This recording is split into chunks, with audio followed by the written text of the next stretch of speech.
రోజు మోమోస్ తినేందుకు 85 లక్షలు నగదు ఇచ్చేశాడు. ఊరిని మోమోస్ పాడుగాను గారు. బాలుడిని మోసం చేసిన ముగ్గురు కేటుగాళ్లు.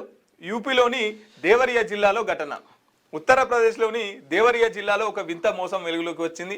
ఒక బాలుడికి మోమోస్ ఆశ చూపించి మోసగాళ్లు 85 లక్షల నగలను కొట్టేశారు. బాలుడు తండ్రి పోలీసులకు ఫిర్యాదు చేయడంతో ఈ విషయం వెలుగులోకి వచ్చింది. ఫిర్యాదులో పేర్కొన్న వివరాల ప్రకారం వారణాసికి చెందిన విమలేష్ మిశ్రా ఓ ఆలయంలో పూజారిగా వ్యవహరిస్తున్నారు. ఆయన కొడుకు స్థానిక పాఠశాలలో 7వ తరగతి చదువుతున్నాడు.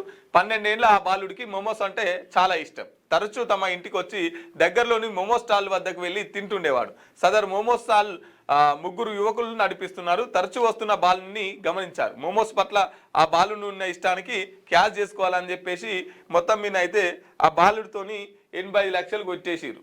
మోమోస్ ఆశ చూపించి ఇక మీకు రోజు మోమోస్ పెడతాం, ఇక నువ్వు తింటున్నా అని చెప్పేసి ఆ బాలుంతులో 85 లక్షలు చోరీ చేసినటువంటి పరిస్థితి